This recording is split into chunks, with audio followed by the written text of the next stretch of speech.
اور آج کے اس جلسے کا عنوان ہے کہ قتل۔ ابھی ہم نے سنا کہ قتل کس لیے ہوتا ہے؟ جائیداد کے جھگڑے میں قتل ہوتا ہے۔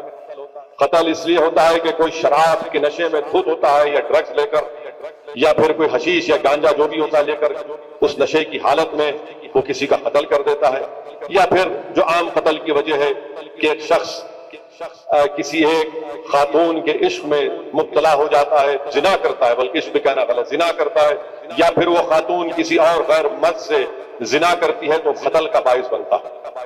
ابھی ہم نے آپ نے سنا کہ ٹپا چبوترا پولیس اسٹیشن کے لمٹ میں اولاد نے اپنے ایک ضعیف باپ کو راڈ سے مار کر ان کا قتل کر دیا، راڈ سے مار کر ان کا قتل کر دیا۔ آپ اور ہم نے سنا کہ مہدی پٹنم سے آگے ایک ہماری بہن جو وکیل ہے، ان کے سگے بھائیوں نے اپنی بہن کا قتل کر دیا جائیداد کے جھگڑے کے اوپر۔ یہی مصری گنج میں کالا پتھر پولیس اسٹیشن کے لمٹس میں دو نوجوان بلکہ ان کے باپ بھی مل کر کسی کے گھر پر جا کر حملہ کرتے ہیں، وہ اس لیے کہ وہ بچی نے انکار کر دیا کہ میں تم سے بات نہیں کروں گی، حیادار تھی۔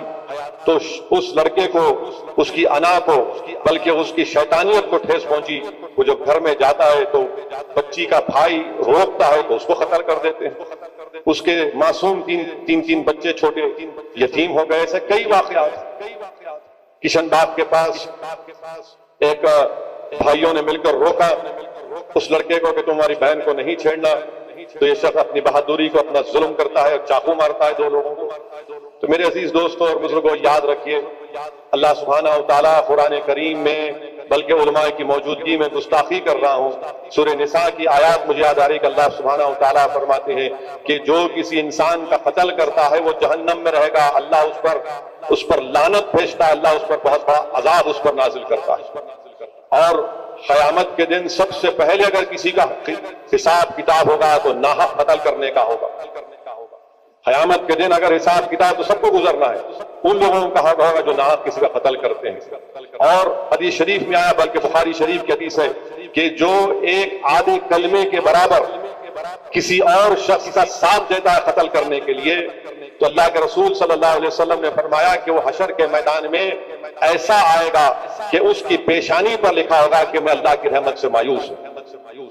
تو یاد رکھیے، اور حدیث شریف میں یہ بھی آیا کہ جس کو یہ لوگ قتل کرتے ہیں وہ اسی حالت میں اللہ کے عرش کے سامنے آ کر کہے گا کہ یا اللہ اب تو مجھ سے انصاف کر، اب تو مجھ سے انصاف کر۔